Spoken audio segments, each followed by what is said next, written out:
Y que ya lo tenemos ya justo todo preparado para iniciar. Bien, vamos a hablar un poco de secreciones.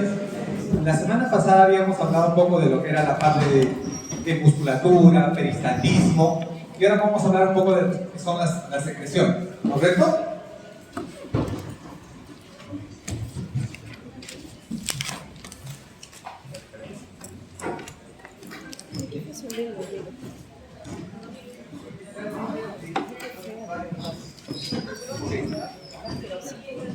Muy bien, vamos a ver este caso clínico de Fabiola.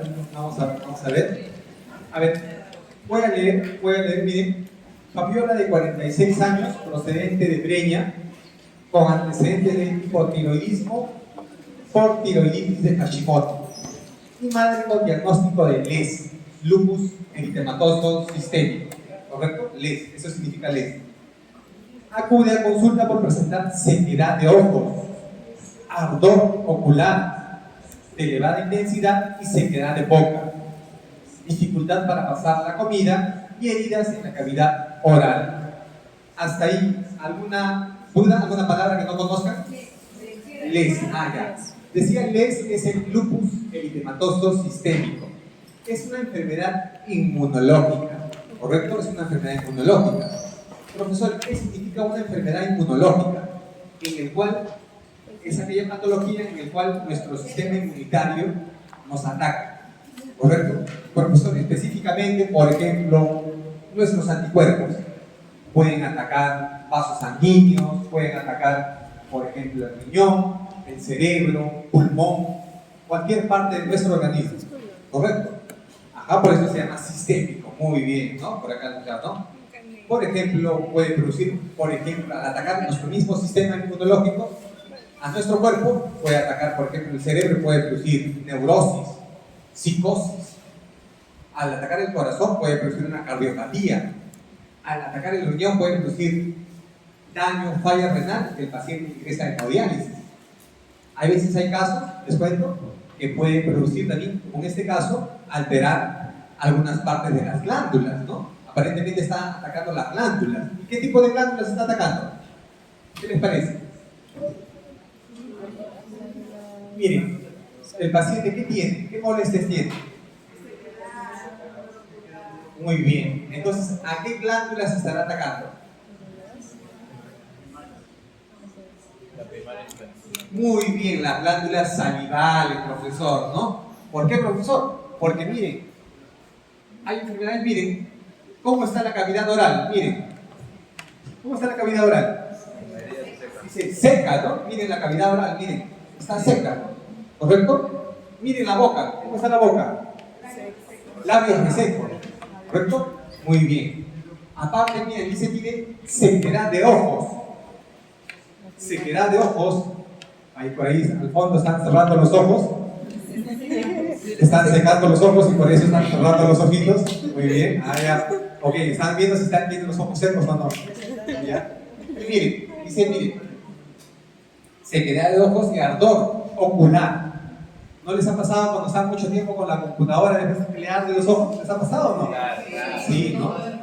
Sí, profesor, sobre todo cuando están mucho tiempo en la computadora, se produce sequedad a nivel de ojos, ¿correcto?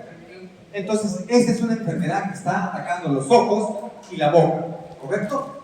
Muy bien, como podemos ver. ¿Por qué, profesor? Porque mire, hay compromiso de los ojos, la boca, la lengua, mire, la lengua está seca, ¿ya? Y el antecedente hay que tiene una enfermedad inmunológica. Dicen, miren, Fabiola, 46 años, con antecedentes de hipotiroidismo por tiroiditis de Hashimoto. ¿Qué es hipotiroidismo? ¿Momento? Disminución, ¿no? Disminución. ¿Disminución de qué? De las hormonas tiroideas, ¿no? Hiper significa mucho, bastante. Hipermercados metro. Mercado grande y mercado chiquito. Grande. Entonces, hiper significa mucho, bastante. ¿Correcto? Entonces, lo contrario será hipo. Entonces, jamás van a olvidar en toda su vida. Hiper, mucho, hipo, poco. Cuando yo digo hipercalcemia, mucha producción de calcio. Hipocalcemia, baja producción de calcio. Hipertensión arterial, tensión arterial alta, ¿no? Hipotensión, presión baja. Si yo digo hipotiroidismo, las hormonas tiroideas están disminuidas, ¿no? Disminuidas, ¿correcto? Hay una enfermedad inmunológica y hay daño a nivel de los ojos y de la boca. Y por ahí se demuestra en mi examen de laboratorio anticuerpos antinucleares extraíbles ENA positivo, ¿correcto? Entonces se demuestra que hay unos anticuerpos que van dirigidos a dañar, ¿no?, las glándulas de la boca y glándulas de los ojos. Profesor, ¿qué significa que hay una enfermedad que daña nuestras glándulas de los ojos y la boca? ¿Es posible eso? Sí, si es eso posible, si es posible eso, estimados estudiantes, ¿no? ¿Cómo se llama la enfermedad? A ver, levante la mano, para cualquiera. ¿Cómo se llama la enfermedad? Esta enfermedad. ¿Cuál? ¿Está cerca? Bocio es, claro, cuando es incremento de la glándula tiroides, hay hipotiroidismo, pero sobre todo es una enfermedad inmunológica que ataca a las glándulas de los ojos y glándulas de la boca y produce menos secreción ocular y menos saliva. Porque si ataca a las glándulas de la boca, pues se produce menos saliva y por eso esa lesión. ¿Cómo se llama esa enfermedad? Bocio está cerca. Otro.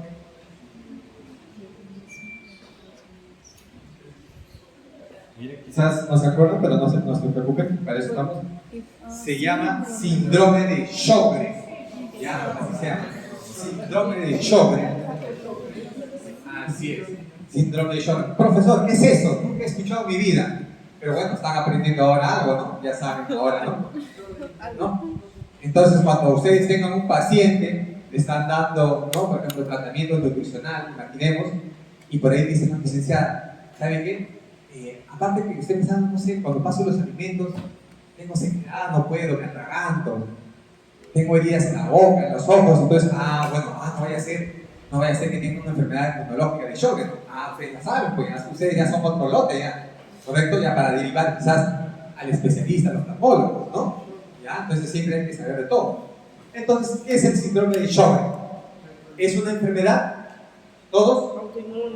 Autoinmune. Así es, autoinmune, ¿correcto? En el cual ataca a las glándulas que producen las lágrimas y la saliva. Así es, miren, ahí está lo más importante, jamás lo olviden, ¿correcto?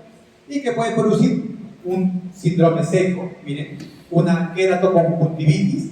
Si hay menos secreción ocular, entonces eso va a producir daño, inflamación, ¿correcto? No lo olviden. Por eso van a ver el ojo rojo, ¿ya? Otro, xenoftalgia, menos producción de las glándulas oculares, ¿ya? Es importante decir, profesor, siempre cuando ustedes están parpadeando, nosotros, todos siempre estamos parpadeando en la escuela, siempre, siempre vamos a parpadear, a menos que tengamos una enfermedad neurológica, un infarto o algo, siempre vamos a estar parpadeando. Miren a sus compañeros al costado, miren a ver, en algún momento va a parpadear, ¿no? Ya otros están haciendo ojitos, creo que. ¿Ya? Pero no, generalmente siempre parpadeamos ¿para qué? Para que lubrique muy bien, para lubricar. Hay enfermedades, les cuento, hay enfermedades neurológicas, les cuento, los que tienen infarto cerebral, isquémico o hemorrágico, se quedan sin parpadear, así.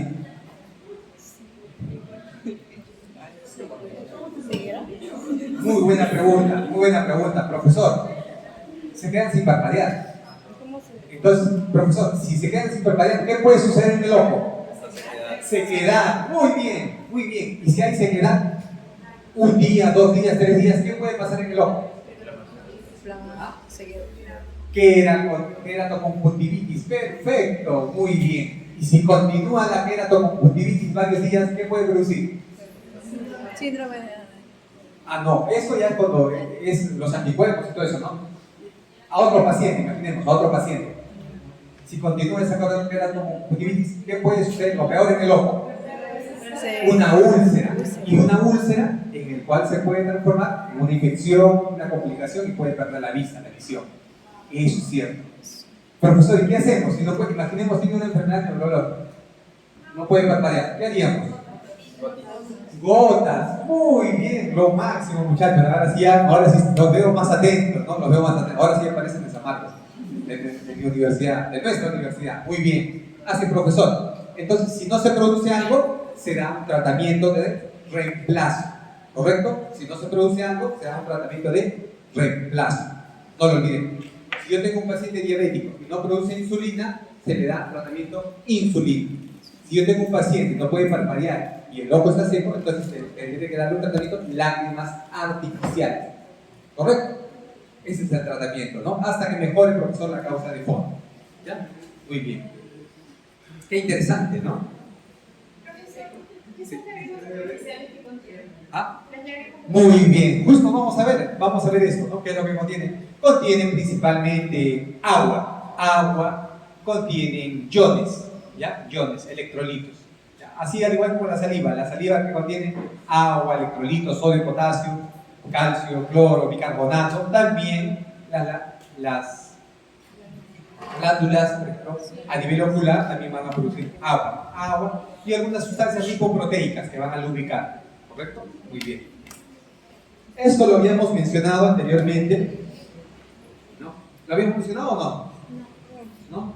Ya, muy bien. Ahora, para que estén aquí, miren. ¿Este qué órgano sería? La lengua. La lengua, muy bien. ¿Este qué órgano sería? ¿Esto qué órgano sería? A ver. Bulbo raquídeo. Esto, miren. Protuberancia. Es el tronco cerebral, ¿ya? Esto es el tronco cerebral. ¿Esto qué son? Glándulas. Son las glándulas salivales, glándula submandibular, glándula sublingual y glándula parótida, ¿correcto? ¿Ya? Profesor, y estos parecen unas cuerdas, ¿qué vendrían a ser? Los nervios, muy bien, ahora sí. Miren, ¿cómo es esto? A ver, les explico. Imaginemos, si usted prueba algo dulce, un helado, imagínense. ¿Qué helado le gustaría probar? De vainilla, de fresa, así es, ¿no? ¿Ya? Imaginemos prueban un delicioso helado, es decir, ¿no? A las 500, ¿no? No quiere decir que siempre van a, ¿no? Entonces, existen diversos alimentos, ¿ya? Alimentos que van a estimular receptores a nivel de la lengua. Por ejemplo, acá en la lengua vamos a encontrar receptores para lo dulce, para lo amargo, para lo agrio, para lo salado, receptores para la presión, para el dolor, diversos tipos de receptores. ¿Correcto? ¿Ya? Muy bien. Entonces, esos receptores van a llevar la información por nervios, o sea, se estimula, hay receptores a nivel de la lengua, ¿no? A través de los receptores lleva información por nervios, ¿no? Por nervios, ¿ya? ¿Qué van a llegar hacia dónde? Hacia el tronco cerebral, específicamente a unos núcleos que se llaman los núcleos salivales superior e inferior, ¿correcto? Luego retorna la información por vía nerviosa, ¿correcta? ¿Y hacia dónde va a llegar esos nervios? A las glándulas, perfecto. Va a llevar esa información a la glándula. ¿Para qué? Para que estas glándulas las estimulen. Y si les estimula, ¿qué va a producir? Más saliva, ¿correcto? O sea, nosotros constantemente producimos saliva, siempre producimos saliva, pero cuando probamos un alimento, ¿correcto? Cuando ingresa a nuestra boca un alimento, sea dulce, salado, agrio, ¿correcto? Esa información llega a los receptores, se estimula a los receptores, sale la información por las neuronas aferentes, llega al cerebro, específicamente al tronco, específicamente al tronco cerebral, a unos núcleos que se llaman los núcleos salivales superior e inferior, y luego retorna la información por neuronas, por nervios eferentes, que salen eferentes. ¿Y a dónde van a llevar ese estímulo, esa información? ¿A dónde? A las glándulas submandibular, sublingual y la glándula parótida. ¿Correcto? ¿Para qué, profesor? Para que éstas se estimulen y aumenten la producción de saliva. Se aumenta la producción de saliva. Y al aumentar la producción de saliva, vamos a ver, se incrementan las enzimas. Ahí habíamos dicho en la clase pasada, hay enzimas que van a iniciar la digestión. Enzimas, sobre todo, ¿para qué? Para lípidos, ¿no? Carbohidratos, muy bien, por ahí están atentos, para carbohidratos, perfecto. Entonces, miren lo que dice, las glándulas salivales regulan la salivación por vías nerviosas parasimpáticas procedentes de núcleos salivales superior e inferior, como menciona acá, ¿correcto? Interesante. A ver, vamos a ver, miren, de todas las glándulas que tenemos, miren, la glándula submandibular contribuye con un 65-70% a la producción de saliva, la parótida 20%, la sublingual 7-8%, y también hay glándulas diminutas, más pequeñas. Hay una gran cantidad de glándulas pequeñas, ¿correcto? Las glándulas menores. Esas contribuyen con un, ¿cuánto? Con un 10% del volumen de la saliva. Habíamos dicho cuánto se produce de saliva en un día.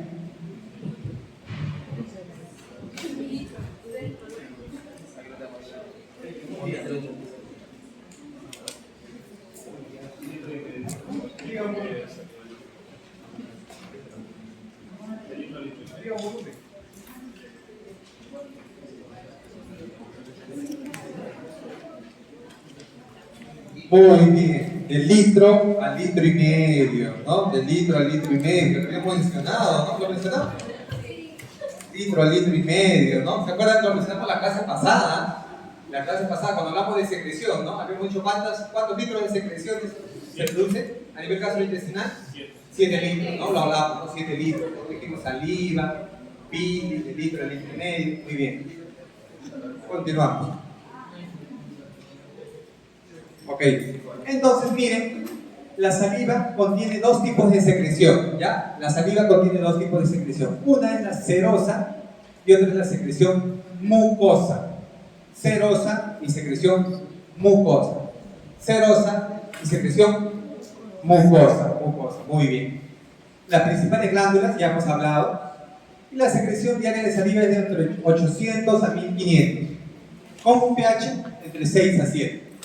Miren, acá dice la saliva contiene dos tipos de secreción proteica. Uno es la secreción serosa, rica en tialina, ¿no? ¿Qué es la tialina? Es una alfa-amilasa, es una enzima, lo que termina en asa es enzima, ¿no? Amilasa, superóxido de dismutasa, glutatión peroxidasa, asa, termina en asa, todo lo que termina en asa es enzima, ¿no? Fosfolipasa, ¿correcto? Todo lo que termina en asa es enzima. Entonces la alfa-amilasa salival es una enzima sobre todo para carbohidratos, ¿correcto?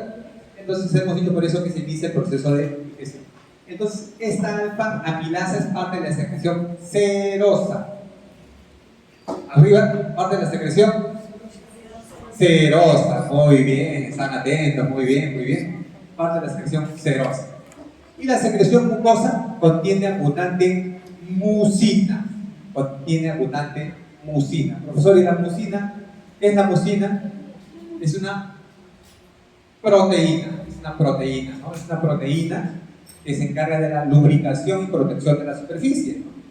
Por ejemplo, cuando ustedes, por ejemplo, se tocan la parte interna de la boca, van a ver que es húmeda y la parte es lisa. Profesor, y eso aquí lo da gracias a la lubricación de la mucina. La mucina es una proteína que va a proteger. Por ejemplo, imaginemos cuando ustedes comen un pan seco. Imagínense, miren, comen un pan seco. Lo van a triturar en partículas más pequeñas y eso puede dañar la mucosa. Pero felizmente tenemos mecanismos de protección que no dañan. Si no, imagínense, tendríamos puras heridas, ¿no? En la cavidad bucal. Gracias a la mucina, que es parte de la secreción mucosa. ¿Y la mucina qué es? ¿Es una qué? Muy bien, está atento, ¿no? Está concentrándose muy bien, es una proteína, muy bien.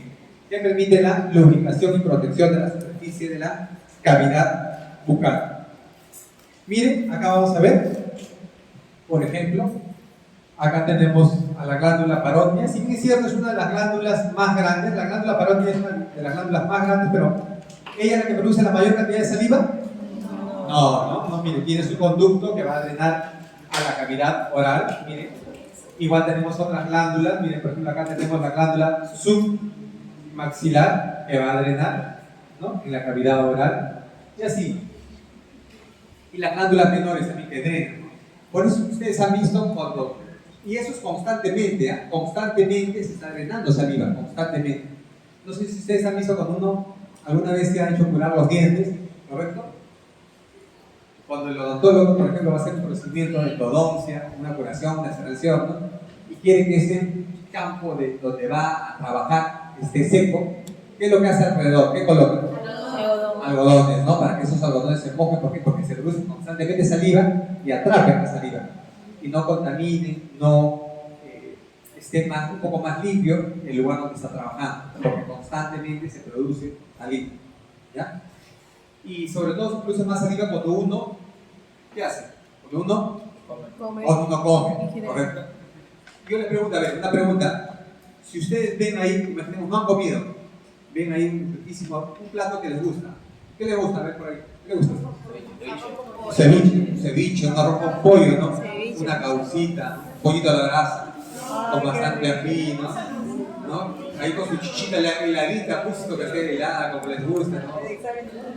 Imagínense, ¿ah? Su chaufita, ¿no? Su chaufita, qué rico, ¿no? Qué lindo.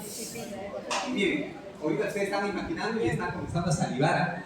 Eso es cierto, ¿sí o no? Es cierto, ¿no? Eso es la fase cefálica, ¿no? La fase cefálica que habíamos mencionado en la clase pasada. O sea, cuando uno ve un alimento, eso es estímulo a nivel cerebral para que se incremente la producción de saliva. Por eso uno dice, ¿no? Cuando ve el alimento, uy, se te hace agua en la boca, ¿no? ¿Es cierto o no? Sí, es cierto, ¿no? Significa cuando uno ve un alimento, huele un alimento, saborea un alimento, ¿correcto? Incrementa la producción salival. Ya, estimados estudiantes, no olviden.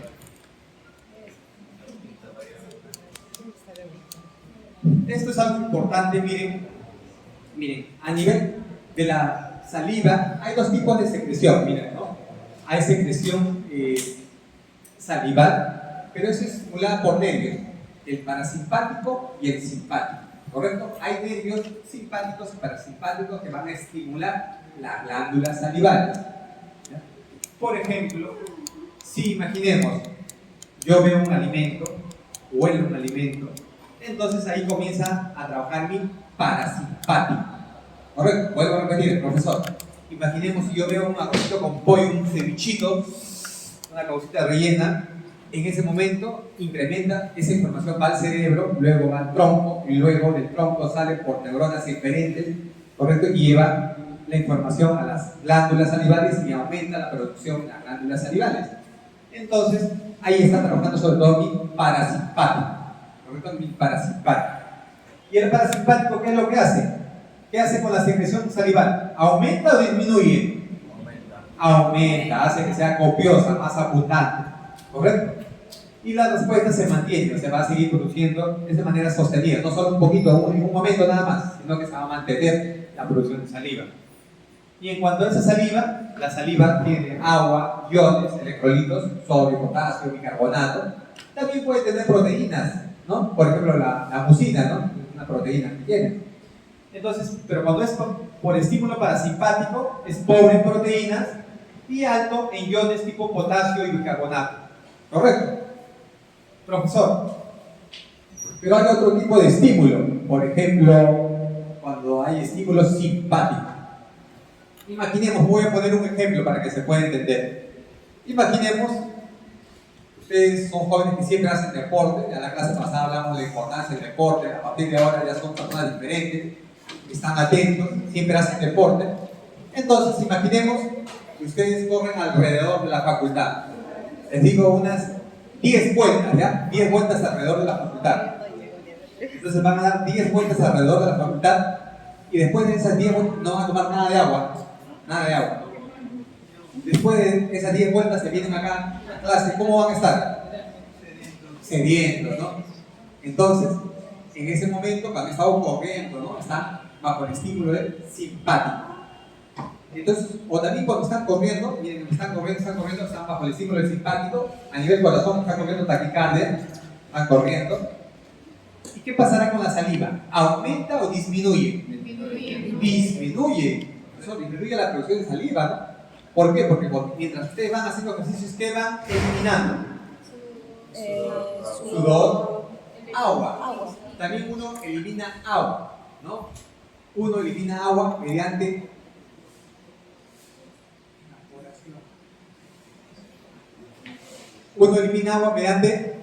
el fondo. Sí, usted que está grabando hasta la frente. Acá. Uno elimina agua mediante sudor, ¿qué más? Orina. Mediante, cuando hace ejercicio, ¿mediante qué forma elimina agua? Aparte de sudor. Evaporación, ¿ya? Perdemos agua mediante evaporación, perdemos agua por los pulmones, ¿correcto? Nunca lo olviden. Por ejemplo, aproximadamente, si usted pesa 60 kilos, hace una hora de ejercicio moderado, usted va a perder 1 litro de agua, aproximadamente. 1 litro de agua. Profesor, ¿qué? ¿Sí? 1 litro de agua van a perder, aproximadamente. Por ejemplo, si ustedes se acuestan 8 de la noche y al día siguiente se levantan después de 12 horas, ¿cuánto de agua pierden? No se han levantado a ir al baño, ¿eh? O sea, no se han levantado. ¿Cuánto de agua pierden? Aproximadamente entre 400 a 500 mililitros. Sí, o sea, si se pesan, van a pesar medio kilo menos. Profesor, ¿qué está diciendo? Vuelvo a decir, o sea, ustedes duermen ya, es decir, pesan 65 kilos. Cuando despierten van a pesar 64.5. Aproximadamente, pues aproximadamente. ¿Por qué, profesor? Porque uno pierde agua por la piel y por los pulmones. ¿Correcto? Uno pierde agua mediante evaporación. Claro que sí, es verano, uno perderá más, ¿no? Uno hace ejercicio más. Entonces, nunca olviden de eso, ¿ya? Entonces, sobre todo cuando uno está haciendo ejercicio, comienza a activarse el simpático, la secreción de saliva disminuye. ¿Por qué? Porque estamos perdiendo volumen, estamos perdiendo agua. Entonces, nuestro organismo debe eliminar menos agua, se produce menos saliva. Y la característica de esta, miren, que cuando la producción de saliva, cuando funciona el simpático, es escasa, ¿no? Y es rica en proteínas, ¿no? No sé si ustedes se han dado cuenta cuando ustedes corren, van corriendo, están corriendo, pero más o menos van a notar que como que se les seca la garganta, ¿no? Y como que la salida es más pegajosa, ¿no? Sí. Como que es un poco más difícil. ¿Por qué? Porque la saliva disminuye la producción de agua y sobre todo es rica en proteínas, ¿correcto? Hace más especie. ¿Ya? Por eso ustedes van a notar como cierta dificultad para pasar la saliva, ¿correcto? ¿Van a olvidar? No. ¿Van a olvidar? ¿Entendió el ejemplo? Sí, ¿no? Muy bien. Y cuando se está bajo el estímulo simpático, por ejemplo, cuando uno hace ejercicios, por ejemplo, esa saliva es baja en iones potasio y bicarbonato y es rica en proteínas. A ver, profesor, generalmente, mire, ¿cómo es la secreción de saliva? Secreción salival en mililitros por minuto. A ver, ¿qué pasa? Digámosle ahora que estamos, digámosle, después que ya hemos comido, estamos tranquilos, ¿está produciendo saliva? Sí. Más o menos estamos viendo, miren, acá aproximadamente 0.5, acá será 0.3, 0.2 más o menos, 0.2, 0.1 mililitros por minuto, ¿correcto? De manera espontánea. Luego también puede variar durante el día, ¿correcto? Pero cuando hay estímulo, cuando hay estímulo por un alimento que estamos comiendo, ¿correcto? Pues ya nos están sirviendo la comida. En ese momento, miren, incrementa significativamente, exponencialmente, ¿no? Y puede llegar hasta 7 mililitros por minutos, profesor. ¡Wow! La cantidad de saliva que se puede incrementar cuando hay estímulo. Estímulo cefálico, estímulo olfatorio, ¿correcto? Estímulo gustativo, los diferentes tipos de estímulos, ¿correcto? Se incrementa la producción de saliva. No lo olvidemos, por favor. Profesor, en la Sí. exposición había una línea. ¿Qué significa? ¿Ya? Hay una línea. A ver, ya. Eso, muy bien. Eso generalmente se puede llegar hasta aquí, hasta este valor. Miren, hasta generalmente, la mayoría de personas, muy buena pregunta. Profesor, ¿qué significa eso? Más o menos acá sería más o menos unos 4 o 5 mililitros por minuto. Ese es el promedio. Ese es el promedio que se incrementa, ¿no? Cuando es estimulado. Pero cuando hay un gran estímulo, por ejemplo, ¿no? Usted está muy... Imaginemos, ¿no? Usted generalmente cuando va a comer un alimento, probar un alimento, se incrementa más o menos a entre 4 a 5 mililitros por minuto. ¿Correcto? Profesor, pero ¿qué pasa que un día no comió todo el día? No comió todo el día, imaginemos, ¿ya? No comió todo el día y no comió 12 horas. No comió su almuerzo, llega a casa, tenía examen, no almorzó, llega a casa, sumamente hambriento. Mamá, me muero de hambre, ¿no? Correcto, entonces va a haber un gran estímulo, ¿no? Un estímulo hormonal, todo tipo de, un estímulo olfatorio, etcétera, ¿no? Etcétera, diversos tipos de estímulos, entonces se va a sobreestimular y puede llegar hasta 7 mililitros por minuto, más o menos. ¿Correcto? Está bien. A ver, entonces miren, acá están los núcleos salivatorios. Habíamos dicho que los núcleos salivatorios, ¿dónde estaban? ¿Se acuerdan ustedes? En el tronco cerebral. En el tronco cerebral. Muy bien. Estos núcleos salivatorios, perfecto, estaban en el tronco cerebral. Profesor, ¿y quiénes, por ejemplo, tenían un efecto inhibitorio? ¿Quién los inhibía? Por ejemplo, el sueño, el temor y la fiebre. Por ejemplo, cuando se está durmiendo, disminuye la producción de saliva. ¿Correcto? Ya se disminuye la producción. Porque si no, imagínense, aunque algunas veces ustedes han visto, ¿no? ¿Despiertan? Toda la almohada ha cambiado, ¿no? ¿Les ha pasado o no les ha pasado? Sí, les ha pasado. Eso significa que uno siempre produce saliva, pero se disminuye la producción, ¿correcto? Entonces, durante el sueño se disminuye esa producción de saliva. Otra cosa, el temor y la fiebre. Profesor, ¿y por qué la fiebre disminuye la producción de saliva? ¿Por qué? Porque cuando incrementa la fiebre uno pierde más agua por la piel, pierde más agua por evaporación. Entonces, si yo pierdo más agua, mi organismo entra en un mecanismo de equilibrio. O sea, si yo, imaginemos, a ver, un decir, ¿ya? Un decir. Ustedes vienen a la facultad, un decir, les pongo un ejemplo, con 15 soles, ¿ya? Vienen con 15 soles. Un decir, se gastaron ya 2 soles en el pasaje, se quedan 13 soles. Después dicen, o me compro mi menú o me voy a Cancayo. No, me voy a Cancayo. Se van a Cancayo, o sea, les queda 13 soles. Pero por ahí le debían a alguien de unas fotocopias, ¿ya? Le debían 10 soles, le pagan 10 soles. Uy, me queda 3 soles, ¿no? Uy, me queda poco. Entonces por ahí, si alguien me pide, no, ya no van a tratar de gastar más, ¿no? Porque les queda muy poquito. Correcto, les queda solo 3 soles, el pasaje, nada más, no. Hay pasaje, nada, voy a guardar estos 3 soles. Correcto. Entonces, profesor, pero ahora, ¿qué sucede si imaginemos un día vienen con 50 soles? Ahí sí, ¿no? Te pido, amiga, te pido un almuerzo, no hay problema, no vamos a comer otra cosa, no estoy cansado de Cancayo, ya, vamos al frente, ¿no? Un pollito, ¿no? Entonces ya gastan más, si quieren más, gastan más, ¿correcto? Algo similar, miren, si por ejemplo yo tengo fiebre, voy a perder agua, mi organismo va a tener menos agua, ¿correcto? Entonces, ¿qué pasará con la saliva? ¿Se producirá más saliva o menos saliva? Menos saliva, ¿correcto? Por eso es que en el sueño, temor y fiebre se van a inhibir a los núcleos salivatorios. No olviden, ¿ya? Sobre todo, esos son los ejemplos clásicos. Profesor, hay otros ejemplos que van a estimular a los núcleos salivatorios, el parasimpático, el simpático, ¿no? Eso lo habíamos mencionado, ¿correcto? Profesor, ¿y de qué manera el temor? ¿Ah? ¿De qué manera el temor? El temor, muy bien, el temor libera hormonas de estrés. Libera, por ejemplo, cortisol, glucagón, adrenalina, y estas van a inhibir a los núcleos salivatorios. Esas hormonas van a inhibir a los núcleos salivatorios, ¿no? ¿Ya? ¿Para qué, profesor? para que porque generalmente se redistribuya agua a las zonas más importantes de mi organismo, al cerebro, al corazón, a los músculos, ¿correcto? Por eso disminuye la producción de la saliva.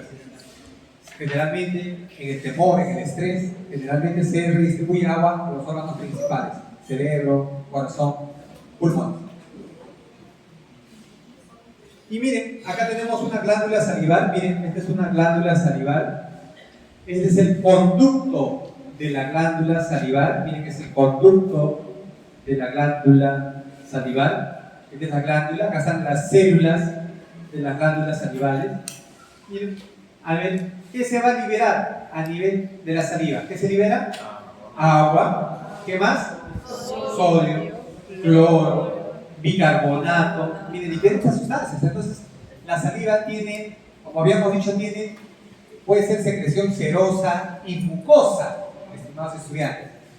¿La saliva tiene o no proteínas? Sí. Sí, tiene proteínas. ¿Tiene enzimas o no? Sí, profesor. ¿Tiene iones? Sí. ¿Tiene agua? Sí. ¿No? Todas las sustancias que tiene. Correcto. Y miren, a nivel de acá del ducto salival, miren, estimados estudiantes, a nivel del ducto salival, se va a eliminar y algunas sustancias que se reabsorben y se secretan. Ya, miren acá. Este es el ducto, y a nivel de este ducto salival hay sustancias que se pueden, miren, de lo que se iban a eliminar, se van a reabsorber. ¿Ya? Profesor, ¿y si se reabsorben a dónde se van? A los capilares. Y también puede suceder que de los capilares se secretan sustancias. Por ejemplo, un ejemplo, miren, acá se está eliminando, imaginemos, ¿no? Acá se está eliminando, se está produciendo agua, sodio, potasio, cloro, se está eliminando. Y por acá está pasando el potasio para secretarse por la saliva potasio. Y hay un pequeño porcentaje que se puede reabsorber, se van los capilares, y hay un porcentaje de potasio que se puede secretar y se va a eliminar. ¿Correcto? ¿Ya? Entonces, a nivel de esos ductos, se pueden reabsorber o secretar iones. ¿Ya? Eso va a depender de cómo está mi organismo. Por ejemplo, a ver, yo voy a poner un ejemplo, profesor. ¿Cómo funciona eso? Si imaginemos, voy a poner un ejemplo, miren, imaginemos, soy una persona que soy un paciente renal, estoy acumulando líquidos, estoy haciendo edema. ¿Profesor, qué es edema? Incremento de agua en el intersticio, acumulando líquidos. Y entonces por ahí tomo diuréticos, tomo furosemida. La furosemida es un fármaco para eliminar líquidos. La furosemida es un fármaco para eliminar líquidos, ¿no? Actúa más o menos a nivel de la nefrona, a nivel del asa de Henle, por ejemplo, en la bomba, sodio, potasio, los cloros, por ejemplo, actúa ahí, y se va a eliminar agua. La furosemida ayuda a eliminar agua, ¿correcto? Pero no solo va a ayudar a eliminar agua por la orina, ayuda a eliminar potasio también, se elimina potasio. Entonces, si yo estoy perdiendo potasio por uso de diuréticos, si yo ya estoy perdiendo potasio por uso de diuréticos, entonces mi organismo, la pregunta es, ¿eliminará más potasio o menos potasio? Mire, ya estoy perdiendo potasio por la orina, mi organismo eliminará más o menos.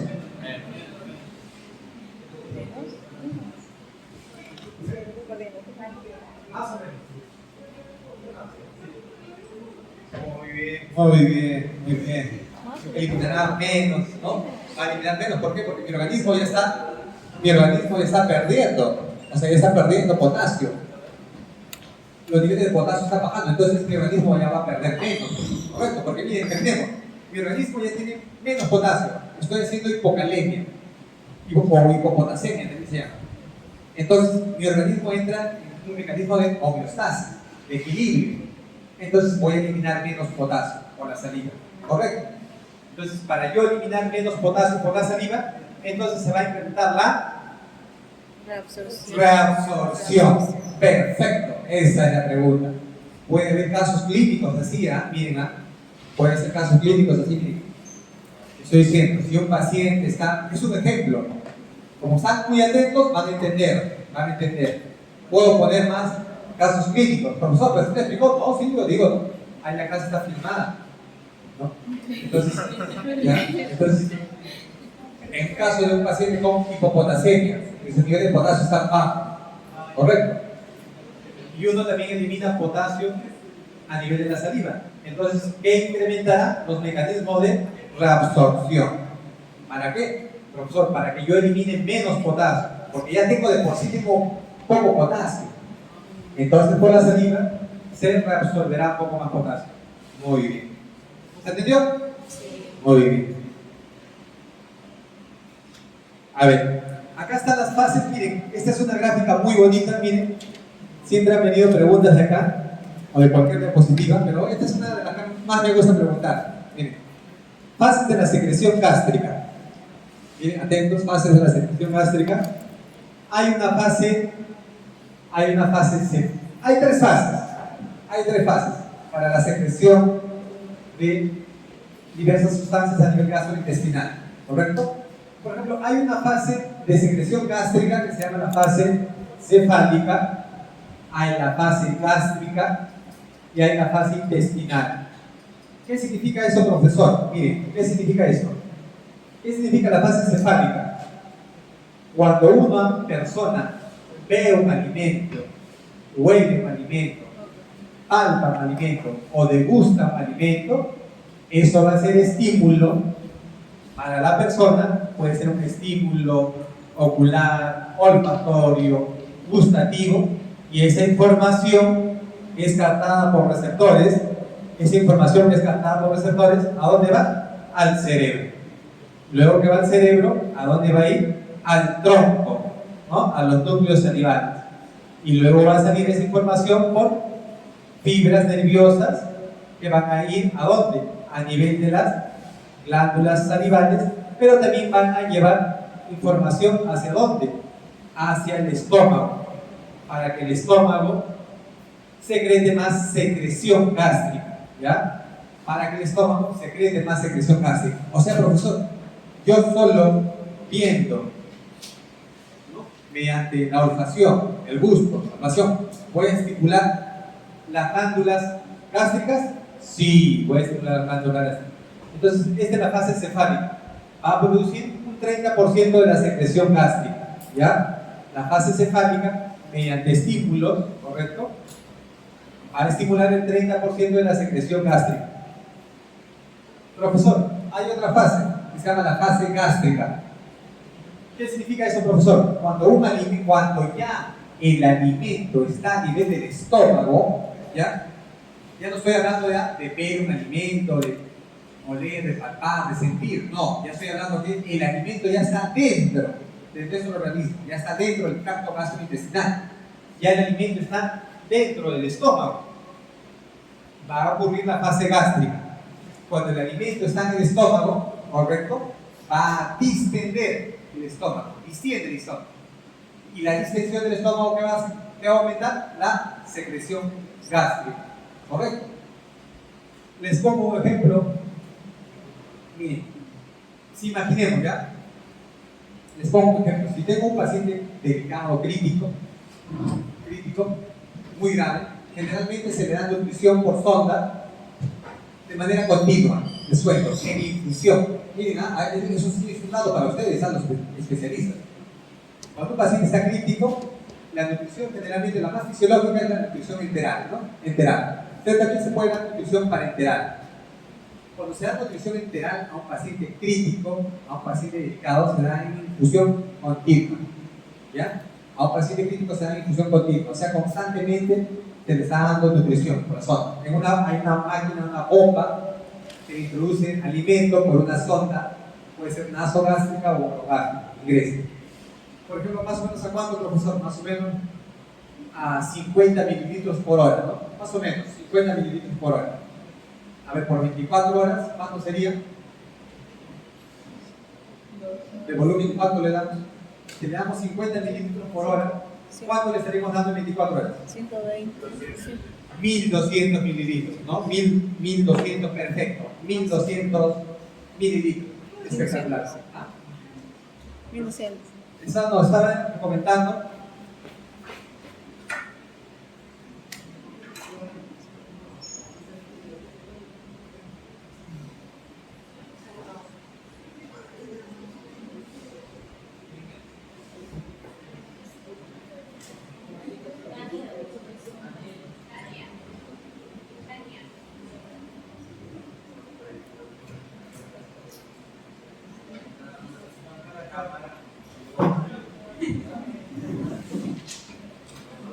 ¿Se cae? A ver. Ah, De la base.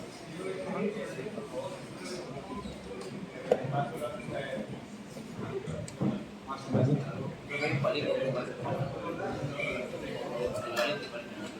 ¿qué palito? Ay, mucha ¿este? ¿Así? Ahora sí no te puedes mover. ¿Se puede subir? Ah, demasiado para mí. Ahora eres titulada en técnica por cambio de velocidad.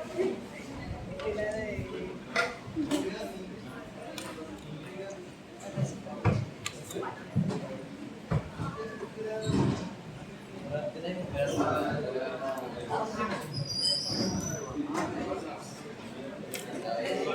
Ya, jóvenes. Estamos explicando. Imaginemos que tenemos un paciente delicado, ¿ya? Un paciente crítico, está muy grave. Esa es su nutrición, está recibiendo nutrición enteral por una sonda que puede ser una sonda. ¿Qué dije? ¿Qué tipo de sonda? ¿Qué tipo de nutrición? ¿Qué tipo de sonda? Nasogástrica o orogástrica. Muy bien, están atentos, lo máximo. Así es cuando uno está atento, profesor. Puede ser nasogástrica o orogástrica. Esta es una orogástrica. Está recibiendo nutrición y al final, ¿a dónde va a llegar? Al estómago. ¿Les había dicho? Generalmente, en un paciente delicado, el primer día se da el 25% de los requerimientos basales. En un paciente delicado, el segundo día, el 50% de los requerimientos basales. El tercer día, recién se da el 100% de los requerimientos basales. En promedio, un paciente crítico, en promedio se le da 50 ml por hora, vamos a poner 50 ya. 50 ml por hora, entonces en 24 horas, ¿cuánto recibirá? 1200, ¿no? 1200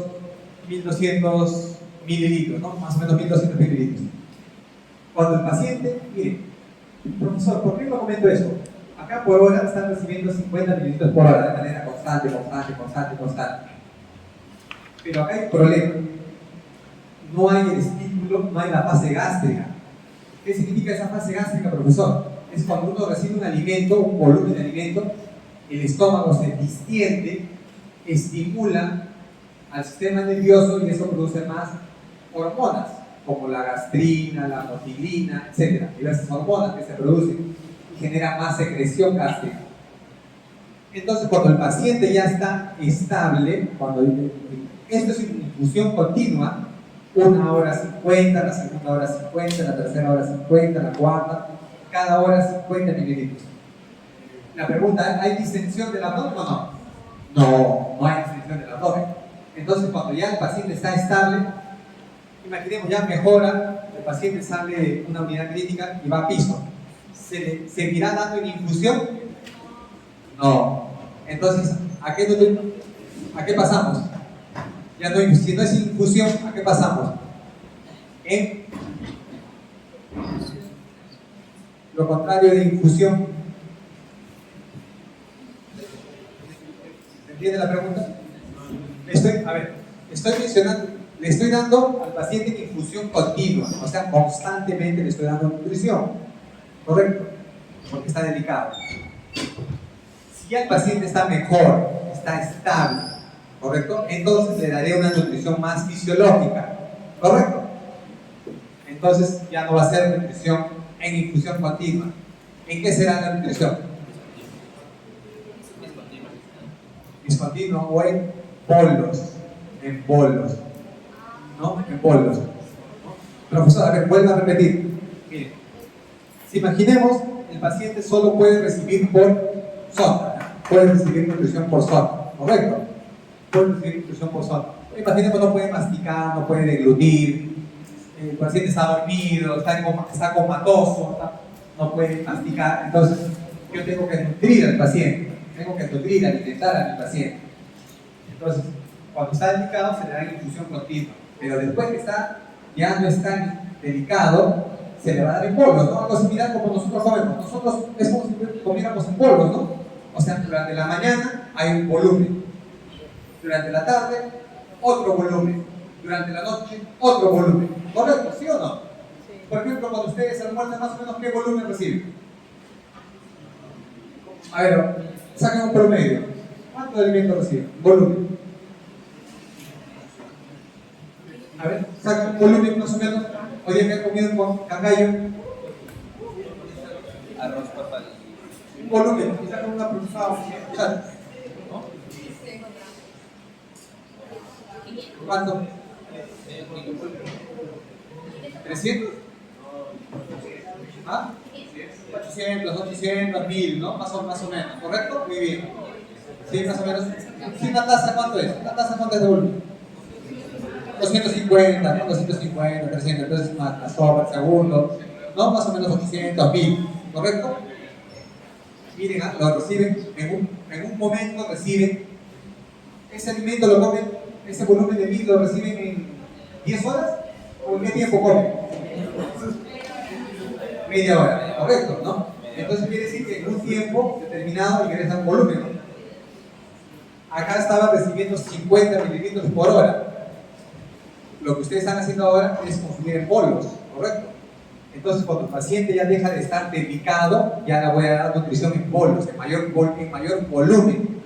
Le daré, por ejemplo, 500, ¿no? 500 cada 8. Si le estoy dando 1200, a ver, si le estoy dando 1200 en 24 horas y le quiero dar en 3 tomas, ¿cuánto le daré por toma? 400, así es. Entonces le daré 400 mililitros cada 8 horas, ¿no? Cada 8 horas por sonda nasogástrica. Más o menos esta es la indicación médica. Les cuento. Cuando el paciente ya deja de ser crítico, se le dan en tomas o en polvos. Entonces, si le doy 1200 en 24 horas, le daré 400, ya está estable. Entonces le daré 400 cada 8 horas. Más o menos con eso llevo 1200. Pero cuando yo le doy ese volumen de 400, ese volumen va a distender el estómago. Distiende el estómago y va a tener la fase gástrica. Porque al distenderse el estómago se van a dar reflejos nerviosos, reflejos vagales y estimulación, la producción de gastrina. ¿Correcto? El hecho de distenderse el estómago va a estimular reflejos nerviosos. ¿Por qué, profesor? Porque alrededor del estómago hay nervios, ¿no? Una gran cantidad de nervios. ¿Se entendió? ¿Alguna pregunta? Hasta acá, pregunte, por favor. Levante la mano en esta parte. Pregunta. ¿Puede repetir, profesor? ¿Qué parte? La parte de las indicaciones. A ver. Vuelvo a repetir. Por favor, estén atentos. He dicho un paciente, imaginemos que está con 1200 en 24 horas, ¿correcto? 1200 en 24 horas. Como el paciente está delicado, he dicho, el paciente no puede consumir de manera constante en polvos. ¿Por qué, profesor? Porque si el paciente recibe en polvos, eso puede originar náuseas, vómitos en el paciente delicado. Entonces, una manera de que sea más absorbible, ¿no? Es en infusión continua, ¿correcto? Por eso que generalmente en el paciente delicado se le da infusión continua. El primer día generalmente será el 25% de los requerimientos basales. Si 1200 es su requerimiento, ¿cuánto volumen recibirá el primer día? 300. ¿Cuánto? 300. 300, perfecto. O sea, el primer día recibirá 300 mililitros en 24 horas. El segundo día, ¿cuánto recibirá? 600 mililitros, ¿correcto? Profesor, pero ¿qué pasa si yo le doy el paciente está delicado y el primer día yo le quiero dar todo? si recibe todo ese volumen, o como el alimento es gran carga osmótica, puede originar náuseas, vómitos, reflujo. Entonces, generalmente el paciente delicado el primer día, cuando es delicado, se le da 25% de los requerimientos basales. El segundo día, 50% de los requerimientos basales. Sería 600. Y el tercer día, ¿cuánto recibiría? ¿Cuánto? 1200. Cuando estaba delicado. Ya el paciente no está delicado, ya sale de un lugar crítico, delicado. Va a piso, a hospitalización, lo cual van a manejar ustedes. Entonces ya le daré sus 1200 en 24 horas. Profesor, pero puede ser más, ¿no? Puede, dependiendo, estoy poniendo un ejemplo, dependiendo del peso, ¿no? Puede ser 1500, 1800, dependiendo de su peso, de su requerimiento. Estoy poniendo un volumen para un paciente X. Si 1200 tiene que recibir en 24 horas, como ya está estable, ya no va a recibir en infusión continua, va a recibir en bolos, en tomas, ¿no? O sea, lo más fisiológico, lo que hacemos nosotros, 3 veces al día, ¿no? Nosotros consumimos 3 veces al día, o consumimos, nos colocamos una sonda y consumimos de manera constante, poquito por poquito. No, pues. ¿Por qué? Porque es más fisiológico. El hecho de distender el estómago hace que se produzca bien esto. El distender el estómago estimula reflejos nerviosos, reflejos vagales, y esto que van a producir los alimentos excitan reflejos y esto incrementa en un 60% la producción de secreción gástrica. O sea, el hecho de distenderse el estómago, lo digo por quinta, sexta vez, va a estimular el incremento de la secreción gástrica en un 60%. ¿Correcto? Cuando se distiende. Cuando doy infusión continua, ¿se distiende el estómago? No, pues profesor. Lo estoy diciendo, está una pequeña cantidad, 50 ml por hora. ¿Qué va a distender esto? En cambio, cuando ya está estable, le voy a dar en tomas, 1200, le voy a dar en 3 tomas. ¿A cuánto sería? No, eso ya no se hace el primer día, ya no se hace. Eso se hace cuando está crítico. Acá está estable el paciente, está bien estable. Entonces, el primer día le puedo dar sus 1200. Y lo quiero dividir en 3 tomas. 400 mililitros cada 8 horas le daré. ¿Ahora sí se entendió? Un poquito mejor. Entonces hay una fase cefálica, una fase gástrica y hay otra fase, la fase intestinal. ¿Qué significa eso? Cuando el alimento está en el duodeno, induce la secreción de una pequeña cantidad de jugo gástrico, más o menos un 10%. Correcto. O sea, cuando usted pega un alimento, huele un alimento, se produce secreción gástrica en un 30%. Si uno ya come un alimento, eso distiende el estómago, estimula reflejos nerviosos vagales, ¿no? Y otros nervios, y se produce secreción intestinal en un 60%. Y cuando ya el alimento está a nivel del duodeno, hace que el estómago secrete un 10% más de secreciones intestinales. ¿Correcto? Son las 3 fases de la secreción gástrica. ¿Hasta aquí alguna pregunta? ¿Pregunta? Sí. ¿Qué significaba ese? Sonda nasogástrica, hijo. Sonda nasogástrica. Ajá, sí, está bien. Por sonda nasogástrica. Sonda nasogástrica o también puede ser por sonda orogástrica, ¿no? Esto sería una sonda orogástrica, ¿no? Con la boca. O también puede ingresar por la nariz. Profesor, ¿Sí? entonces donde se secreta más enzimas digestivas es en el nivel del estómago. Ah, en la fase gástrica. Se secretan más secreciones Secreción. cuando el alimento está en el estómago. Así es. Cuando el alimento ya está en el estómago, ¿qué produce en el estómago? La distensión, el estímulo, los reflejos, y eso hace que se produzca más secreción, en un 60%. ¿Correcto? Muy bien. Buena pregunta. A ver, vamos a ver cómo es la secreción de ácido durante el día. Miren, vemos. Miren, esta es la secreción de ácido en 1000 equivalentes por hora. Miren, durante el día la secreción de ácido clorhídrico varía, va a variar, ¿no? Varía la secreción de ácido. Y profesor, y también hay una hormona que habíamos mencionado, la gastrina, una hormona producida por las células G, En el estómago. ¿correcto? Y que también varía durante el día. O sea, ¿qué significa esto, profesor? O sea, la producción hormonal, por ejemplo, la gastrina, colecistoquinina, serotonina, va variando durante el día, no se mantiene constante, ¿correcto? Varía, según también varía la producción de ácido clorhídrico. Acá, miren, acá estos son los principales constituyentes del jugo gástrico, ¿no? Miren, el jugo gástrico, ¿cuáles son sus constituyentes? ¿Cuál es el principal constituyente del jugo gástrico?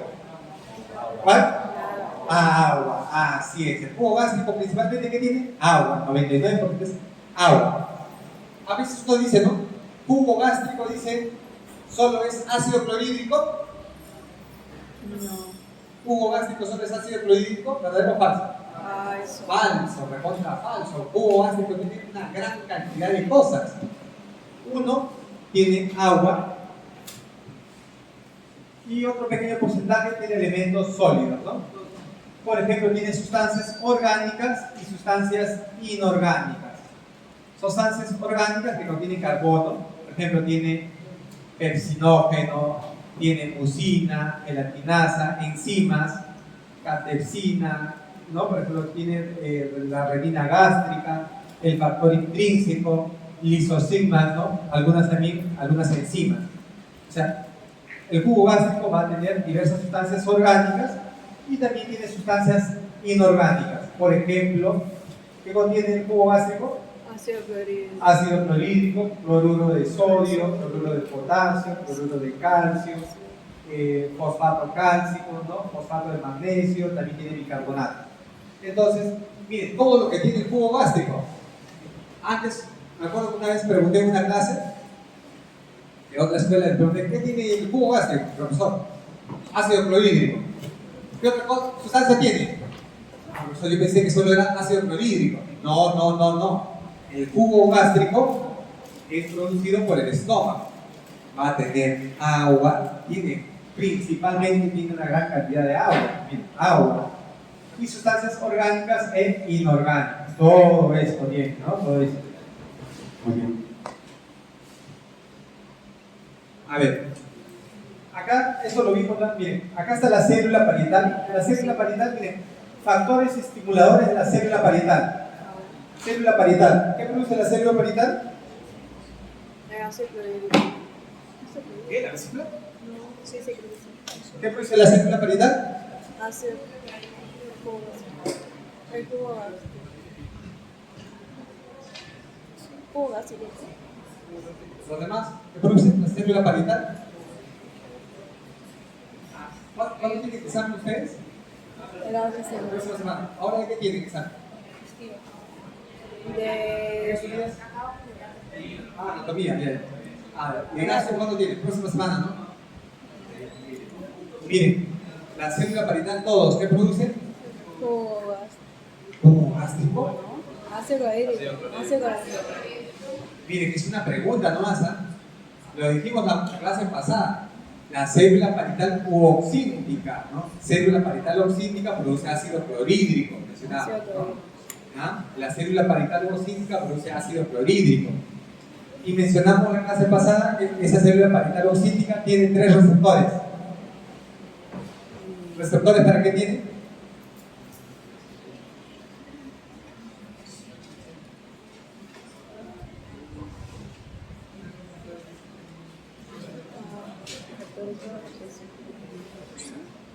Uno para gastrina, muy bien. ¿Receptor para qué tiene más? La célula parietal. Histamina. ¿Y receptor para? Calcio. No. Para histamina, gastrina y La B12. la diapositiva. La B12. Histamina, gastrina y acetilcolina. ¿Lo dijimos o no? Sí, muchachos, mencionamos, ¿no? Y les dije, ¿no? Por favor, no se olviden, ¿no? Y justo les hablé, les dibujé, les hice un dibujito, ¿no? Cuando uno se estresa, produce adrenalina y esa adrenalina va a estimular. Les dije que esa adrenalina estimula a la célula G produce gastrina, y esa gastrina, ¿dónde actúa? En la célula parietal. Dije, la célula parietal tiene un receptor para gastrina, muchachos, para gastrina, ¿no? Acetilcolina y histamina. Lo mencionamos en clase. A ver, sustancias que estimulan a la célula parietal para la producción de ácido clorhídrico. Por ejemplo, ¿no? Histamina, eso ya lo mencionamos en la clase pasada, gastrina, acetilcolina.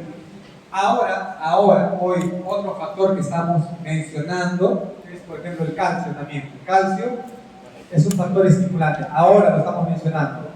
Positivo significa que es estimulante, ¿ya? Gastrina, estimulante, histamina, calcio. Y otro factor es nervio vago, ¿no? El nervio vago, acuérdense, el nervio vago estimula la producción de ácido clorhídrico. El nervio vago estimula la producción de ácido clorhídrico. Muy bien, muy bien.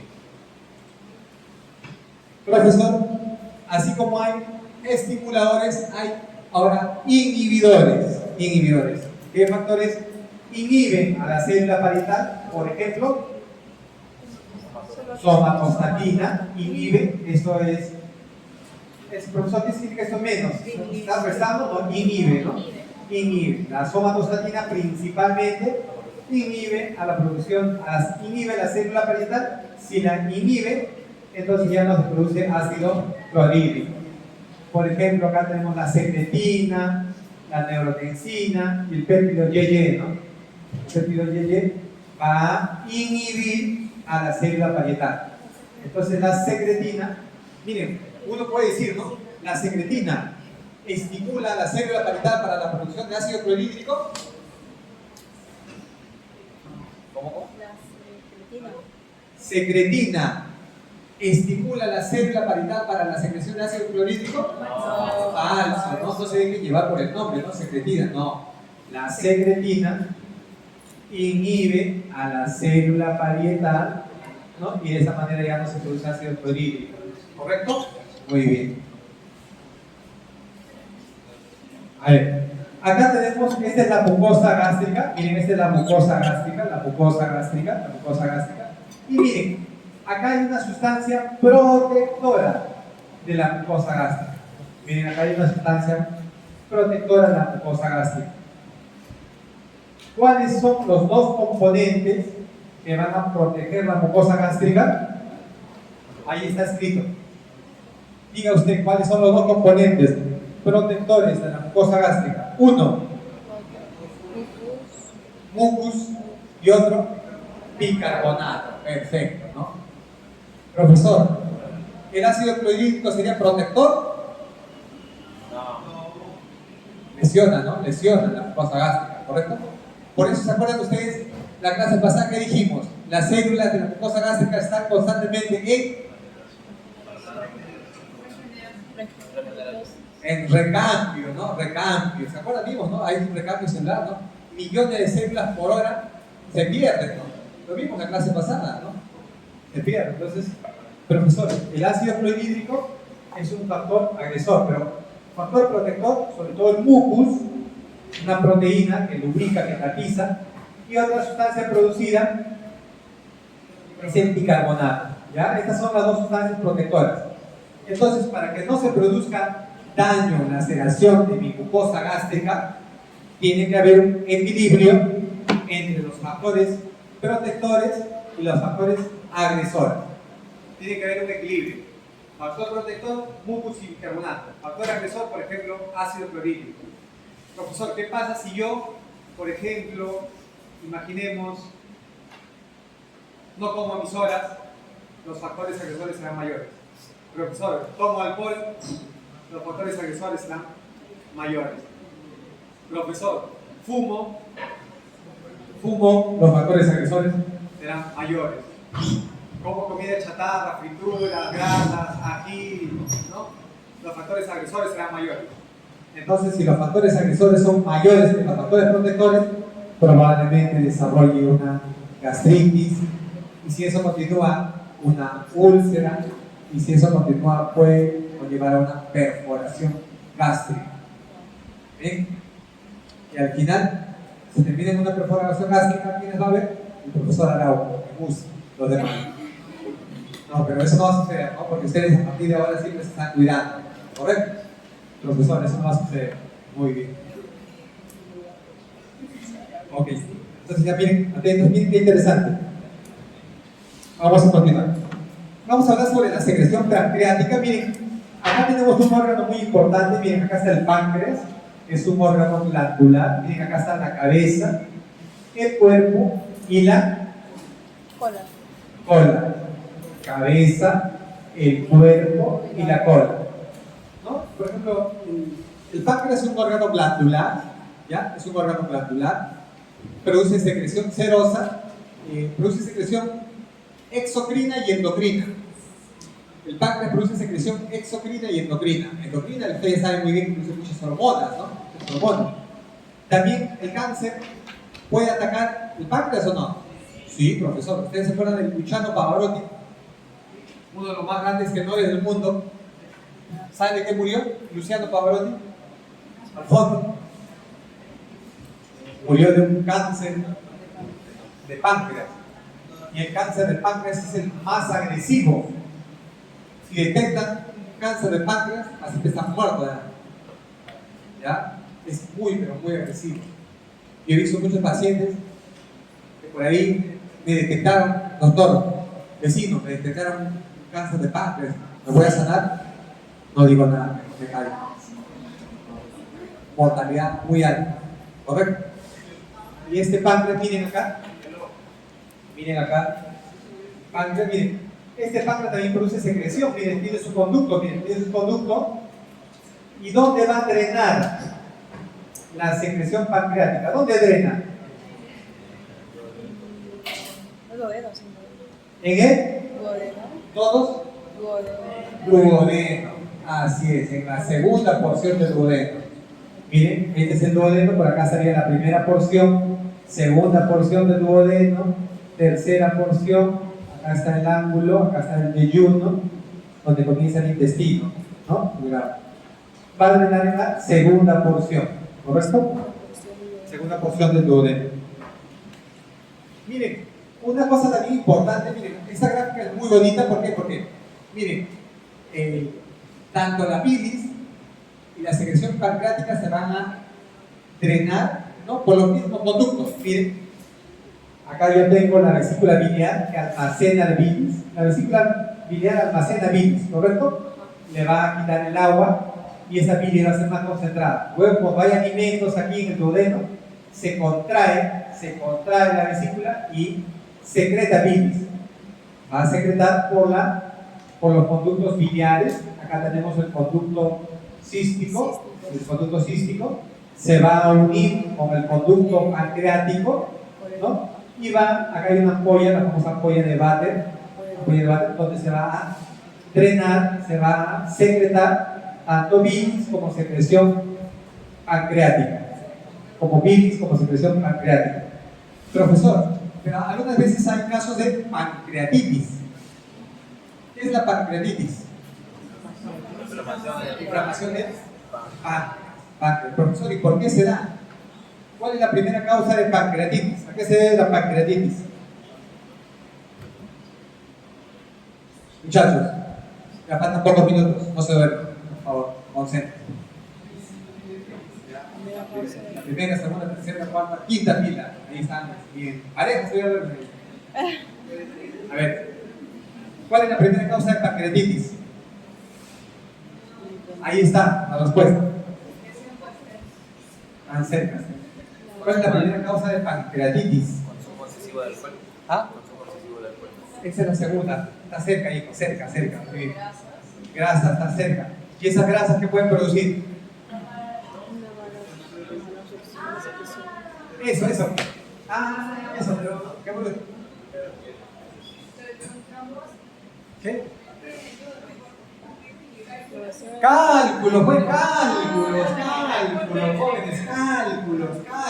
Miren, ¿cómo así, profesor? Miren, les explico, miren, del libro, miren.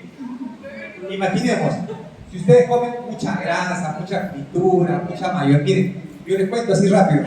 Yo me acuerdo que me han hecho acordar justo cuando llegaba, hace 23 años atrás, yo tenía mi enamorada. Entonces a ella le gustaba bastante la mayonesa, ¿no? Bastante. Yo le decía, se llamaba Flor, me decía, Flor, no te eches. Me decía, no, a mí me gusta, pues, en mi vida, me decía. No, pero no te eches, vas a tomar cálculos ahí, cálculos a la vesícula y ahí te van a operar. Y le decía, no, no va a pasar nada, yo soy sana, me decía. No, así, siempre me gustaba comer por ejemplo, su pollito con su pellejito, decía, no, pero no hagas eso, no, le decía, por favor, no hacía caso, le decía, N. Bueno, al final, por cuestiones de la vida, ella elige su rumbo, yo elijo mi rumbo, correcto. Y ella una vez, ya estando casada, un día me llama, ¿no? Me dice, Jesús, quiero hacer una consulta por... Sí, ¿no?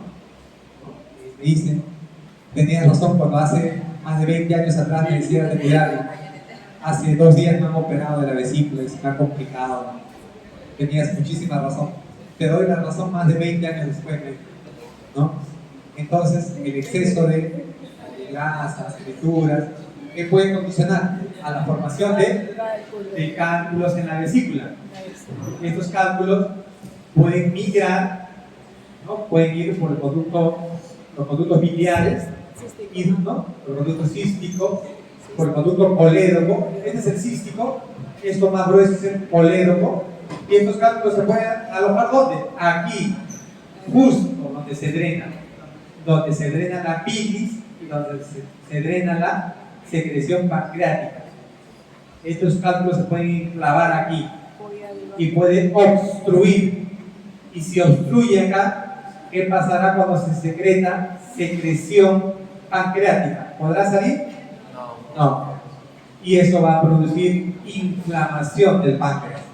Y eso puede decir pancreatitis y la muerte, ¿no? Entonces, miren, todo está concatenado. ¿Se entendió o no se entendió? Muy bien. Entonces ya saben, ¿no? Tienen que cuidarse, ¿eh? Sí. ¿Ah? ¿Qué? ¿Para qué? Mira. Ah, ya, muy bien, va a depender. Hay pancreatitis leve, moderada, severa, hay pancreatitis crítica, Por ejemplo, este es el caso de una pancreatitis crítica. Lo que pasa es que se inflamó el páncreas, se inflamaron todos los intestinos se estaban infartando, se estaban muriendo, y la única solución era abrirle la pared del abdomen. Y se le colocó una bolsa especial que se llama la bolsa de Bogotá, así se llama una bolsa. Miren, ¿qué ven eso? Que son los intestinos, ¿no? Y dentro, miren, esta es una bolsa que está cubriendo, que está necrosado, está muerto, ¿no? ¿No? ¿Por qué? Porque son todo por el páncreas, por una pancreatitis. Todo por una pancreatitis severa. ¿No? Miren. Vamos a ver. Mariano, de 55 años, acude a emergencia con tiempo de enfermedad de 12 horas. Luego de comida copiosa, de comer bastante, ¿no? Bastante. Imagínense, ¿no? Se embutía de gran cantidad de alimentos. Presenta cuadro de dolor abdominal en faja, 7/10, asociado a náuseas y vómitos e insuficiencia respiratoria. Acá falta con las siguientes funciones vitales: frecuencia cardíaca 125, frecuencia respiratoria 38, está taquicárdico, está taquipneico, presión arterial 60/40, está hipotenso, saturación 87%, está bajo, está desaturando. Se realizan exámenes de laboratorio y se evidencia amilasa, son exámenes de sangre, amilasa 800 unidades por litro y lipasa 800 unidades por litro altas. La amilasa y lipasa están altas, son exámenes de laboratorio, ¿correcto? Son exámenes de sangre. Si yo quiero saber si el paciente tiene pancreatitis, le pido estos exámenes de sangre, amilasa y lipasa. Y si están 3 veces, ¿cuántas veces? 3 veces por encima del valor normal, se hace el diagnóstico de pancreatitis, más la clínica, ¿no? Del dolor abdominal, comida copiosa. Vuelvo a repetir, profesor, ¿y cómo se hace el diagnóstico de pancreatitis? Luego de la ingesta de comida copiosa, abundante, grasosa, es un dolor intenso, aparte, incrementa los niveles de amilasa y lipasa, 3 veces por encima del valor normal. ¿Cuántas veces? ¿Más? 3 veces, ¿no? 3 veces más. Profesor, ¿y cuál es el valor normal? ¿Ah? El valor normal. Hasta promedio hasta 40, 50 más o menos de amilasa, lipasa, ¿no? Por ahí, menos de 100 generalmente. Acá está 800, 800 unidades por ahí. 800, ¿no? Pasa UCI para manejo e inicio de respiración mecánica. Durante su estancia en unidades de cuidados intensivos, a las 48 horas presenta disfunción orgánica múltiple sistémica, más falla renal, los riñones no funcionan, ingresa en hemodiálisis, presenta hipertensión abdominal que requiere cirugía, ¿no? Wow. ¿Cuál fue el diagnóstico de todo esto? Páncreas. Una pancreatitis, ¿no? Una pancreatitis, Severa. una pancreatitis, ¿no? Severa, Severa. crítica, ¿correcto? Profesor, el páncreas, ¿qué es el páncreas? Es un órgano exocrino y endocrino. Dos cosas, órgano exocrino y endocrino. Profesor, más o menos pesa 100 gramos. Páncreas segrega de 1.2 a 1.5 litros de jugo, ¿no? Claro y color con pH alcalino. O sea, produce también secreción pancreática entre litro y medio, ¿ya? Entonces saliva, litro y medio, bilis, litro y medio, páncreas, entre litro 200 a litro y medio. El páncreas endocrino, que produce hormonas como la insulina, que ya todos lo conocen, glucagón, somatostatina, el péptido P, y la grelina, no, el polipéptido pancreático, y la grelina. Son hormonas producidas por el páncreas, ¿correcto? No solo es insulina, sino también producen otras hormonas. Esto es el páncreas endocrino. Profesor, ¿y el páncreas exocrino qué produce? Páncreas exocrino ¿qué produce? Enzimas, por ejemplo, ¿no? Enzimas para carbohidratos. ¿Enzimas para qué? Para 3 tipos produce. Enzimas para carbohidratos, para lípidos y para proteínas. Muy bien. El páncreas exocrino, vuelvo a repetir, páncreas exocrino produce enzimas para carbohidratos, para proteínas y para lípidos, ¿no? Una enzima para carbohidratos, amilasa pancreática, ¿no? Su mismo nombre dice, muy bien. Una enzima para lípidos, lipasa pancreática, lo máximo, ¿no? Una enzima para péptidos, peptidasa pancreática, lo máximo. ¿Ustedes saben? Son unos monstruos. Muy bien. Y entonces, miren acá están las secreciones acinares, miren, producen enzimas, las amilasas, las lipasas, enzimas para lípidos y enzimas para proteínas, las proteasas, ¿correcto?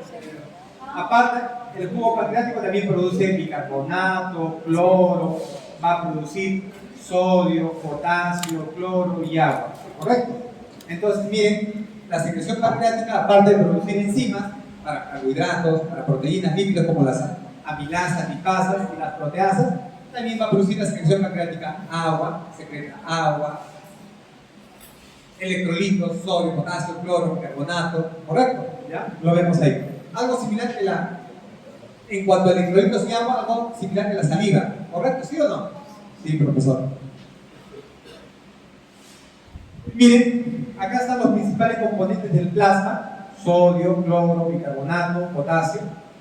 Vamos a ver acá los componentes del jugo pancreático, igual, sodio, cloro, potasio, bicarbonato.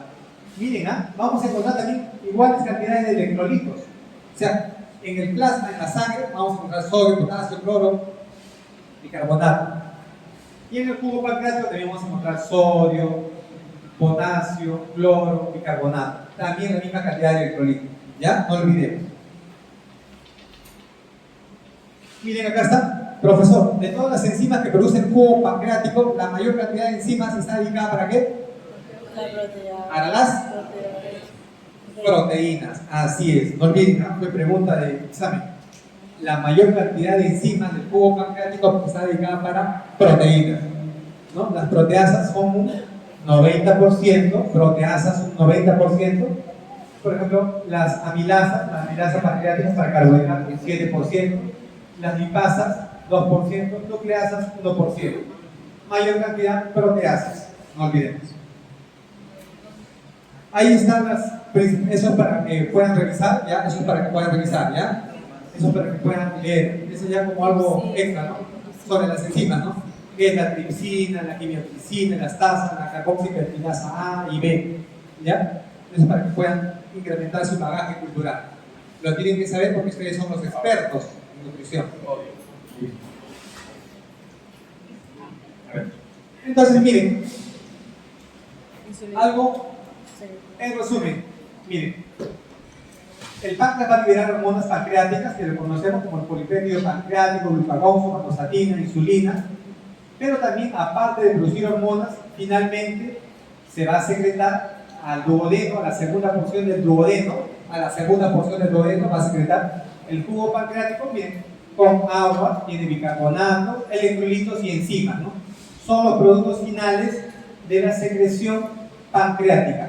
¿Dónde, profesor? En la segunda porción del duodeno. ¿Y cuándo se estimula la secreción pancreática? ¿Cuándo? ¿Cuándo se secreta ese jugo pancreático? ¿Ahorita están aumentando la producción de secreción pancreática? ¿En qué momento? ¿Cuándo? En los alimentos, o sea, cuando ustedes comen, cuando el alimento ya está en el duodeno, ¿correcto? Profesor, cuando está en el estómago, no, sobre todo cuando ese alimento pasa al duodeno, ¿no? Ese alimento, por ejemplo, esas proteínas que han comido, ¿no? ¿Qué han comido el día de hoy en Cantayo? Seco, ¿no? Su seco de res. Esa carne, cuando ha pasado ya trozos más pequeños, ha pasado del estómago al duodeno, para que se siga degradando en partes más pequeñas, pasa al duodeno y ahí se secretan una gran cantidad de enzimas, ¿correcto? En el duodeno, en la segunda porción. Enzimas para carbohidratos, para proteínas, ¿no? Pero principalmente para proteínas, ¿correcto?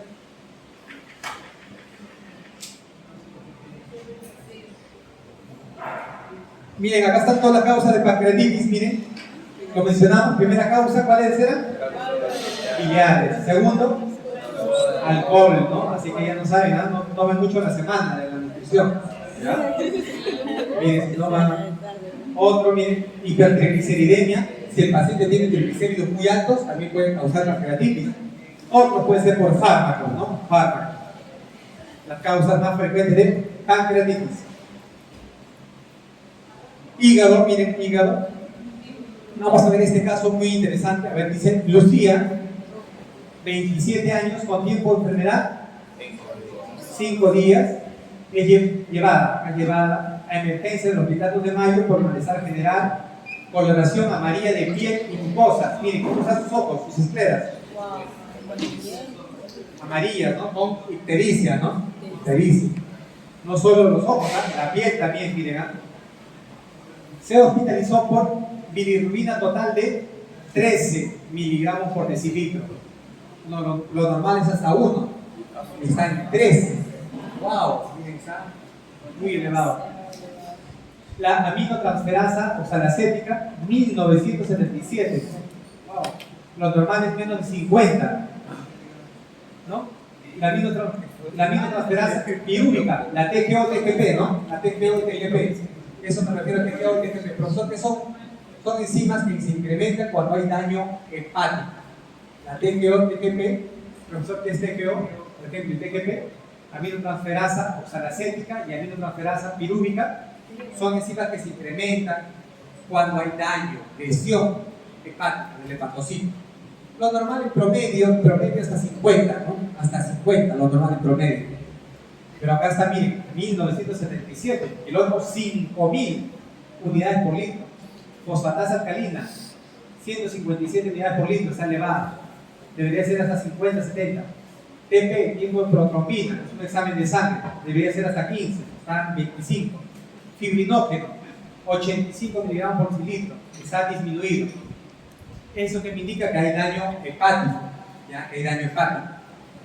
Al séptimo día en UCI presenta parada cardíaca, el cual no responde a maniobra de resucitación y se constata fallecimiento.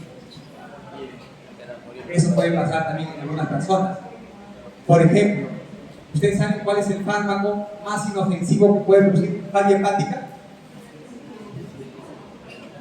El paracetamol. Así es. El paracetamol, miren, es para su libro, para su libro.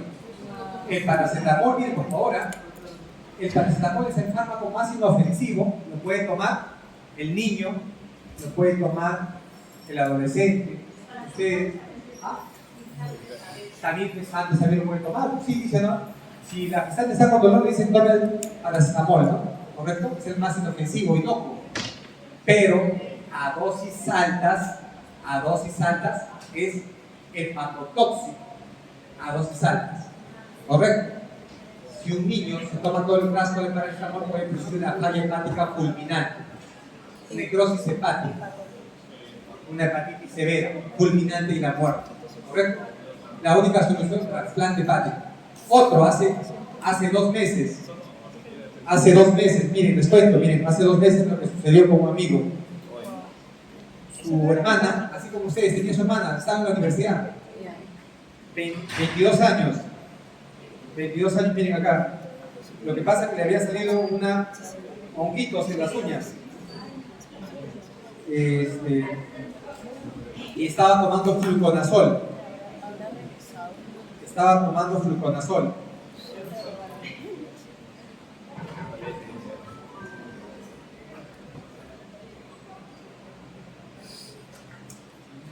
A ver, un ratito, por favor.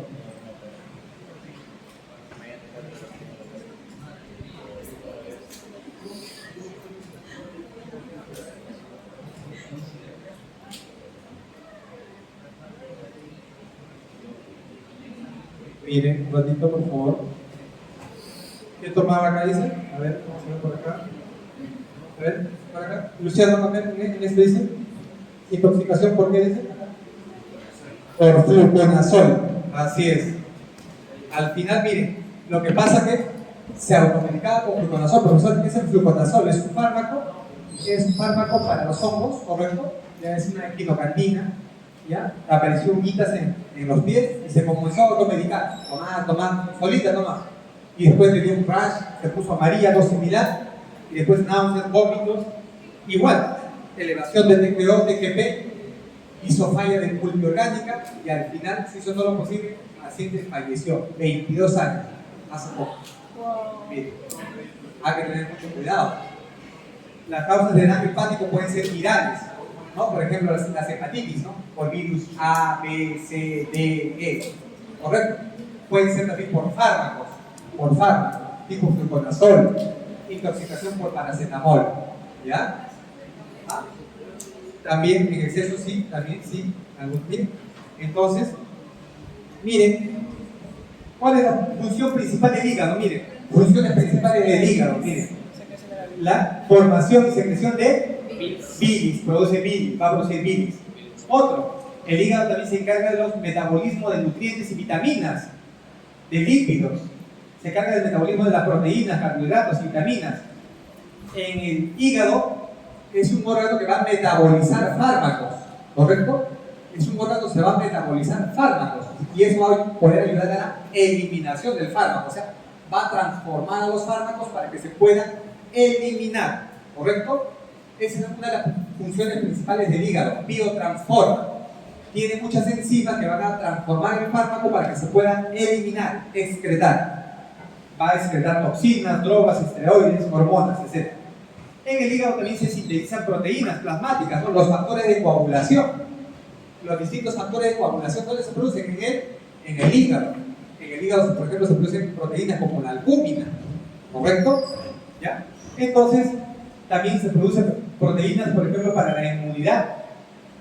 Hay algunas células de defensa, como las células de Kupffer, que también las vamos a encontrar en el hígado. Se encargan de la defensa de nuestro cuerpo, estimados estudiantes. Nunca olviden eso. ¿Tiene muchas funciones o no el hígado? Sí. Por supuesto, ¿no? Por supuesto. Y una de ellas es la parte de la inmunidad. No olvidemos eso, estimados estudiantes. Miren, por eso hay que cuidar o no hay que cuidar nuestro hígado. Sí, ¿no? Miren, muchas funciones. La función principalmente produce bilis, ¿ya? Por ahí escuché, profesor, ¿la vesícula produce bilis? No, almacena. No, almacena, la purifica, va a absorber agua. ¿Ya? Es lo que hace la vesícula biliar, sobre todo absorbe agua, purifica la bilis. Quien produce es el hígado. Muy bien. Acá tenemos, por ejemplo, una histología, vemos, por ejemplo, histología hepática, acá vemos los famosos hepatocitos, acá vemos la vena central del lobulillo, los capilares sinusoidales, algunos hematíes que pueden haber, tiene también trabéculas, ¿no? Trabéculas que tiene. El profesor tiene arteriolas y tiene arteriolas, ¿no? Miren, acá vamos a ver, es un diagrama, miren, acá vemos, miren, por ejemplo, de los componentes que vamos a ver en el hígado, miren, acá vemos la famosa triada portal. Y esta triada portal, profesor, ¿de qué está constituido? De una arteria hepática, de una vena portal, y eso que vendría a ser un conducto biliar. Así es. Hay conductos también a nivel de hígado, los conductos biliares, el conducto biliar portal, ¿correcto? Y van a formar la famosa triada portal. Acá vemos arteria, vemos vena y el conducto de las vías biliares. No olvidemos eso, por favor. El conducto de las vías biliares. Excelente, muy bien. Porque hemos dicho que en el hígado se produce la bilis, ¿no? Y la bilis siempre ayuda. Emulsificación de grasas. Emulsificación de las grasas, perfecto. Muy bien. Ahí está el maestro, nuestro jefe, el profesor Terán. Muy bien. Así es, ayuda en la emulsificación de las grasas. ¿Qué significa emulsificación de las grasas? A ver. Así es, la transforma de partículas grandes en partículas más pequeñas, en micelas. Perfecto, lo máximo. Muy bien. ¿Están preparados para el examen? ¿Ah? Muy bien. Nutricionista de los ojos. Muy bien, ya probaron ya. Profesor, en la bilis, mire, la bilis ¿de qué está constituida? Mire, la bilis va a estar constituida, por ejemplo, tiene agua. ¿Tiene agua o no tiene agua? Sí, va a tener sales, va a tener electrolitos, sodio, va a tener bicarbonato, va a tener, por ejemplo, fosfolípidos o no. Sí, va a tener lípidos, ¿no? Va a tener lípidos. Y si ustedes incrementan la ingesta de lípidos, de grasa, ¿correcto? Eso va a tender a condensarse y a formar cálculos. Vuelvo a repetir, si ustedes la ingesta de grasa, de lípidos, de triglicéridos es abundante, esto va a tender a condensarse. Profesor, y eso va a tender a formar cálculos, ¿no? A formar cálculos. Profesor, entonces, ¿qué hago? Mejoro mi dieta, bro. Tengo que mejorar mi dieta. Quitarme las grasas, más fibra, más líquido. ¿Correcto? Profesor, y si ya tengo cálculos en la vesícula, tengo que ir a cirugía, ¿no? Tengo que ir a cirugía, porque si no, esos cálculos, ¿qué pueden producir? La pancreatitis, no, obstrucción de las vías biliares y puede conllevar una pancreatitis. Muy bien, ¿no? Y finalmente, muy bien, vamos a ver, miren, vamos a leer todos, algo importante, miren, escuchen, estimados estudiantes, miren, ustedes se preparan para ser los mejores del país, ¿sí o no? Claro, por supuesto, profesor. Y vamos a leer una frasecita que nunca debemos olvidar, a ver, a la voz de 3. 1, 2, 3. Si no consigues lo que quieres, nunca lo tendrás. Si no vas hacia adelante, siempre estarás en el mismo lugar. Muy bien. Felicitaciones y gracias, muchachos.